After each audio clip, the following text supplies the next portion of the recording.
Now we move into the etymological origin and cosmological origin of the term black. Now once again, misinformation is rife throughout the internet and other circles and so forth. Misguided individuals as well as brainwashed individuals who deep down inside they have low self-esteem, so they don't want to identify with black.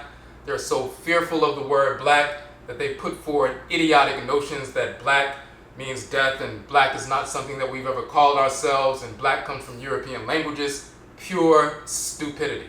When you hear individuals putting forth that false information, we shouldn't use the word black. Pure stupidity is rooted in self-hatred. They hate the word Africa because they've been taught by the whites in our offspring that African is inferior. They don't know anything about Afuraitkaitnit, the land of the creator, land of the creatress, children of Afura, children of Afurait. When they hear the term black, Europeans told them that black is inferior, so they want to pretend like we've never used that term. And the term comes from the European language family. Actually, the term black has its etymology and cosmology that we've proven in our publications and in our workshops and classes and so forth, comes directly once again from our ancestral language of Kamit. It can be found in the Medutu, in the hieroglyphs and so forth. So in this cosmogram we're going to show on the screen, this time we're utilizing our cosmogram to show the Hoodoo identity racially and culturally, spiritogenetically. Now, on the bottom piece you'll see the term Bri, B-I-R-I. Biri, that is the term in the Akan language for black or dark. Akan people call black people generally Ebibri Fo, the group of people Fo who are Bri, black. Ebibri Fo means someone, Obi, so it's Obi, Bri, Fo. Fo means group of people, as in folks or group of people. Bri means black, B-I-R-I, and Obi means someone. So Obibri Fo means the group of people who are black. Obibri Ni means a black individual. Ebibri Mine means the black, Bri, or mine, or nation. That is the general term when describing the nature of the continent of Afuraitkaitnit and African black people. We say Ebibri Mine or Ebibi Mine, the black nation. Ebibri Fo, black people. Obibri Ni, a black individual. Bri also means strong and powerful. Now there's another term in the Akan language. The term is Tum, T-U-M. We'll show that on the screen and so forth.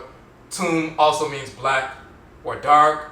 Tum or Tum also means black or dark. But the root Tum also means power. And Otumfo is one of the group of people, Fo, who has Tum or power. So when you look at Otumfo, a powerful person, it's also Tum, meaning black. From the root term Tum, meaning black or dark, but Tum also meaning power. You look at Bri, it means black, but Obrefo also means an unusually powerful person. So we've always associated the term black with power. Bri meaning black, Bri meaning powerful. Tum meaning black, Tum or Tumi meaning power. So once again, when you hear individuals saying that we've never called ourselves black, we've never used that terminology, we never called our landmass black, Akan people call ourselves Ebibri Mine, the black nation, Ebibri Fo, black people, Obibri Ni, black individual, and it's cosmological. When you look at the black skin of the divinity, we'll show it on the screen and so forth, the great god Amen, the masculine aspect of the supreme being called Inyamen, Akan, and so forth, you'll see his skin is black. We're directly descendant of Amen, and you'll also see his skin being blue, and you'll see the same thing with Amenet, the great mother. When you look outside during the daytime, of course, the infinite expanse is the sky that surrounds and encompasses all things. There's no beginning and no ending to the sky and so forth. It is blue. But at nighttime, when the sun begins to quote unquote set, that blue transforms into black, and then the infinite expanse that surrounds all things, not just our planet, but all planets, suns, moons, and stars, and so forth, the primordial black substance, that is the all-encompassing Ka or Kayat soul of Amen, and Amenet. That blackness, so-called dark energy and dark matter, encompasses all planets, suns, moons, stars, comets, asteroids, and all things. That is the black melanin within the black body of the great supreme being, Amen and Amenet. The divine living energy, the solar fire moving within that blackness, the creative power, is Ra and Ra'et. Just like you're a being as an Afurakani man, the woman is a being Afuraitkaitnit woman. As a being, you're like Amen and Amenet. The black melanin within your body, within which your organs and glands and blood vessels and so forth dwell in, that is the Ka'et, that is the black substance, that's the melanin and so forth. And then the divine living solar fire energy that surges through your system, through your physical body, your spirit body, your procreative power that you direct to your reproductive organs to create a child and so forth. That divine living solar life force energy, that is your Ra force as an Afurakani man, your Ra'et force as an Afuraitkaitnit woman. It is a portion of the divine living energy of Ra and Ra'et. So you as a great being, Amen or Amenet, direct your Ra force or your Ra'et force to go out and create. Just like Amen and Amenet, the great father and great mother supreme being, who are two halves of a divine whole. They're called Inyame and Inyamewa. In the Akan tradition, for example, they are the great being, and they direct their Ra force and Ra'et force to go out and create the universe. So Ra and Ra'et as creator and creatress are actually grandchildren of the supreme being, Amen and Amenet. And that cosmology is consistent throughout Afuraitkaitnit, Africa, and cosmologies across the continent. So when you see the Akan term Bre, that comes from the ancient term in ancient Khanit and Kamit. Bre, sometimes is written with the symbol for the R, the open mouth and so forth. Bre, B, and R. Sometimes it's written with the wavy line for the N, but the N and the rolling R, it's changed. So BN is Bene. But BR with the rolling R, the tongue tapping the roof of the mouth once is Bere. So if you see BR in the Medutu, the hieroglyphs, Bere, or just, not duplicated, but BR, Bere, and it's reduplicated, Bere. If you see BN, that is Bene. This is how you see that N and R interchange when you're talking about the rolling R, the tongue tapping the roof of the mouth once. BR is Bere, BN is Bene. It's the same sound. So sometimes the term is spelled with the symbol for the B and the symbol for the R, Bere. Sometimes it's spelled with the symbol for the B and the symbol for the N, Bene. And you will find the same thing in the Akan language, the interchange linguistically between the rolling R and the N. Of course, when you say N, the tongue touches the top, the roof of the mouth. Ben, when you say Ra or R, Bere, the tongue taps the roof of the mouth. And of course, once again, as we said in the previous episode, the letter L doesn't exist in ancient Kemet, and it doesn't exist in the Akan language either. So only when you have foreign words, like from the Greeks and Romans and so forth, and they use letter L's, when they tried to translate their language with the Medutu, the hieroglyphs, they had to use the symbol for the letter R to translate the L. Like Cleopatra had to be written Cleopatra. The rolling R, Cleopatra, had to be utilized because there is no L in the language of ancient Kemet. The same is true in the Akan language. There's no letter L or L sound in the Akan language. If you go throughout Ghana and so forth and you communicate in the Tree language with Akan people, you will never hear the L sound utilized at all. They also, if there are foreign words that enter into the Akan language and they try to pronounce them and they have a letter L, the Akan person will replace that with the rolling R, just like we do in ancient Kemet. So for example, the term mulatto, in Akan, that's murato, muratoni. The rolling R, ra, just one tap, murato. Instead of murato, but murato, the tongue taps the roof of the mouth once. So there's an interchange between the rolling R and the L. If you study linguistics in any linguistics book, you'll see that the R and the L interchange. That's a common understanding in linguistics. It's proven in the Akan language. Mulatto becomes murato, murato, or muratoni in ancient Kemet. Cleopatra is translated as Cleopatra with the glyph for the letter R and so forth. We prove that in our languages, the ancient language and the contemporary language. Why is that important? Because when you look at the etymological origin of the term black, when you look at the Proto-Indo-European language phylum or family, you will see that the term balak is from the root. You'll see that the term balak, they will say it comes from the root term B and L or B and R. Bere, bere, which later becomes belek, and some Europeans still say belek, like belek min, belek or belik, and in English it's black, but they'll say belek, but it comes from bere, bere. So you'll see in Proto-Indo-European, that is the proposed language family, that's the origin of all European languages, Indo-European languages. They posit that that language family came into existence about 5,000 or 4,000 so-called BCE. So from ancient Sanskrit in India all the way across to Europe and so forth, the Proto-Germanic and Tocharian and all these different languages and so forth, their origin only begins around 5,000 to 4,000 so-called BCE, and they call that language family the Proto-Indo-European language phylum or family, the origin of all European or Indo-European languages. So in the Proto-Indo-European lexicon, and you see the entries in the Proto-Indo-European lexicon and dictionaries and so forth, they will say be and el, bel, or bere, bele, bere. Also b and r, bere, bere is the origin of the term berek, which later became belek. So berek became belek, and later, hundreds of years later, black. But at first it's berek, that comes from bere, br or bl and so forth. And once again, the r and l interchange. They'll say that's the origin of the term.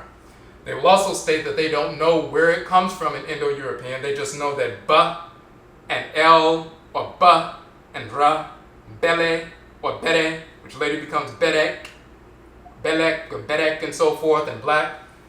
They just know that those two sounds together, b and ra, or b and la, bere or bele, is the origin of the term black. And those two sounds together mean to shine, bright, glitter, but also to blacken, to burn, black, and dark.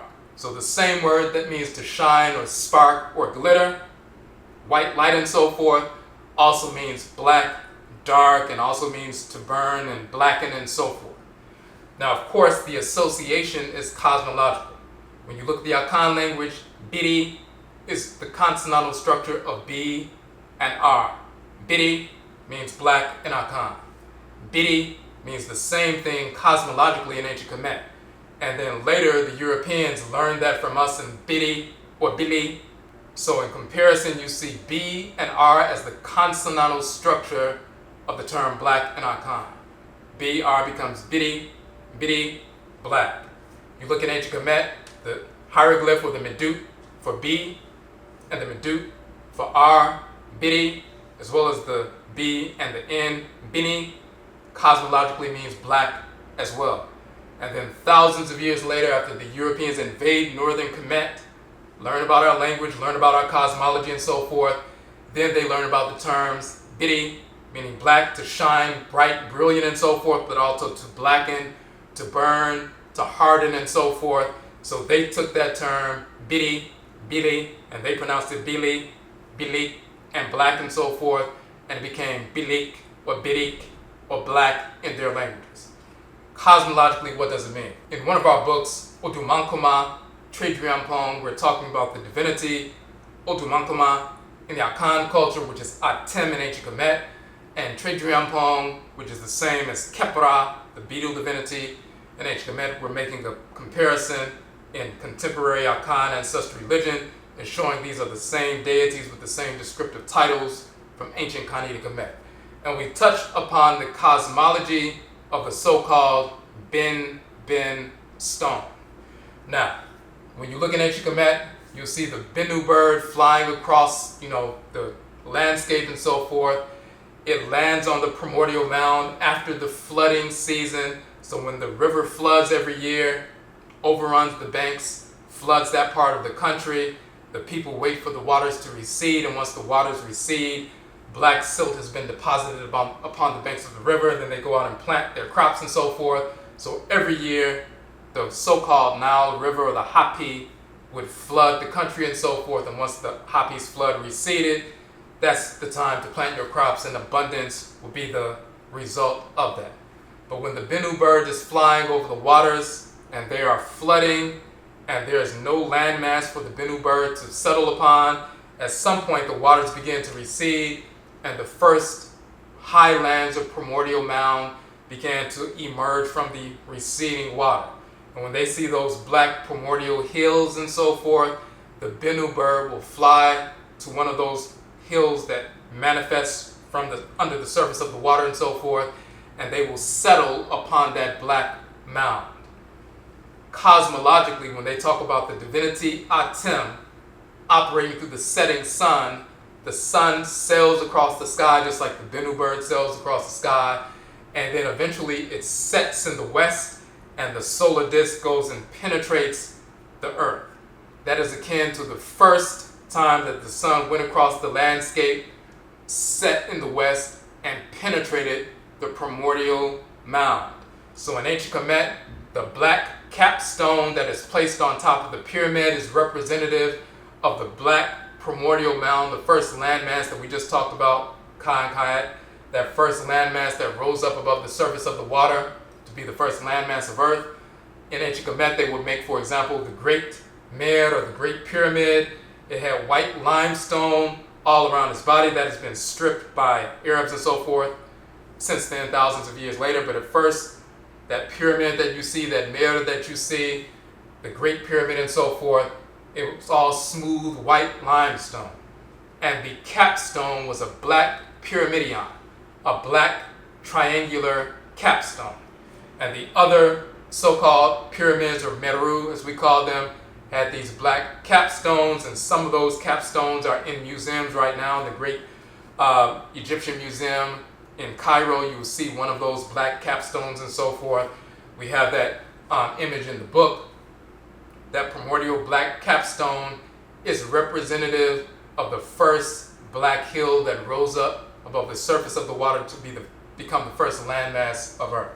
And they will talk about the spirit of the Bennu bird, animated by the divinity Atem, settling on the first primordial landmass. That's the solar disk penetrating that first primordial hill.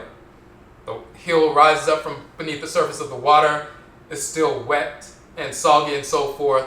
The divine living energy of Ra and Ra'et penetrate that primordial mound, fire it up, harden it, and now that's a solid substance. Now plant life, animal life, mineral life, Afurakani, Afuraitkaitnit, human life can manifest from that first substance, that first compact substance, that first landmass. But the symbol, the black pyramidion, that was blackened because the first solar energy, the solar disk, penetrated that at the beginning of creation, fired it up, and then blackened it or hardened it and made it a solid substance from which our bodies could actually be formed. Now, that pyramidion is called Bri, the black one. When a fiery energy penetrates a solid substance, there's a spark, there's a flame, there's a shining flash, glittering, shining, white light and so forth. So when they say Bere, means to shine, to flash, to glitter, bright, shining. That's the first Bere, the solar disk penetrating the Bere stone or the Bere mound. And once that shine or flash or spark happens, when the fire energy penetrates that first landmass, then it begins to cook, quote unquote, the landmass and blackens and burns it. So the Bere starts off with a flash or a fire or a spark or a shining, glittering, a luminous spark and so forth, Bere, and then it manifests as Bere a blackened and hardened entity. So when you see bere, which becomes bele and belek and berek and so forth, and black, and in the Proto-Indo-European language family, it means to shine, bright, glittering, but also black and burned and so forth. That comes from the primordial stone, that pyramidion, that black capstone that is called bere bere in ancient Kemet. The bere bere is the black capstone, the black mound that receives the fire energy of Ra and Ra'ed moving through the solar disk. That solar disk penetrates the primordial mound, fires it up, hardens it, blackens it, makes it a solid substance and so forth. So bere, fire, light, shining, bright, spark, results in bere, black, solid, power, strong, and so forth. This is the etymological origin of bere, meaning black, is pronounced biri. In Akan, it's bere. In Proto-Indo-European, it becomes bele and belek, and so forth. And just like you have the term icon, and something that is iconic comes from the root icon. Something that is bere becomes berek or belek. Something that is of bere, just like iconic is something that is of an icon and so forth. Berek is something that is ek of bere, blackness. This is the origin of the term. So when they talk about black comes from Europeans, pure stupidity. This comes from the cosmology of the Ben stone, the Bennu bird, and we go into detail about that in our book, as well as some of our classrooms and so forth. So it's Afurakani, Afuraitkaitnit people. Our bodies were formed from that first primordial landmass and so forth. The fire energy of Ra and Ra'ed moved through us. It blackened us. It made us bri, black. It made us bri, powerful. It made us tum or tum black, but also tum, powerful, because that blackness has the capacity to hold the energy in all of its manifestations. When they say don't wear black in the summertime because it consumes all of the energy, our black melanin, neuromelanin, as well as the melanin on our skin and externally and so forth, has the capacity to pull in the energy in its fullness of Ra and Ra'ed, the divine living energy of the Creator and Creatress, hold that energy, process it, and align us with forces in nature. So to be Afurakani, Afuraitkaitnit, children of Afura and Afuraet, you have to be able to receive the energy of Ra and Ra'ed. And because we can receive that, we are bri, that fire, light, spark, bri, or bere, also burns or blackens us and hardens us and makes us strong and powerful. Bri, or bere, we're called ebibri, fo, ebibri, mine, or bibri, ni, and so forth. That is black. So you have to be Afurakani, Afuraitkaitnit, African, in order to practice Hoodoo, of course, because you have to be a child of Ra and Ra'ed. The whites and offspring are not that. You have to be black, have that black energy, that black substance within you, that melanin within you, but it has to be the kind of melanin that can receive the energy of the Creator and Creatress. The whites and offspring have no connection to Ra and Ra'ed, Odumare, Oshumare, Inyokumpon, Inyokunton, Da, Idawedo, and so forth. Hoodoo Cast, podcast for authentic Hoodoo, Akan Ancestral Religion in North America. Episode 7, Race and Hoodoo, Etymology of Black, Race, African, Akan and America, featuring Odwirafo, out now on all streaming platforms. Join our Hoodoo Cast Patreon community for all exclusive content.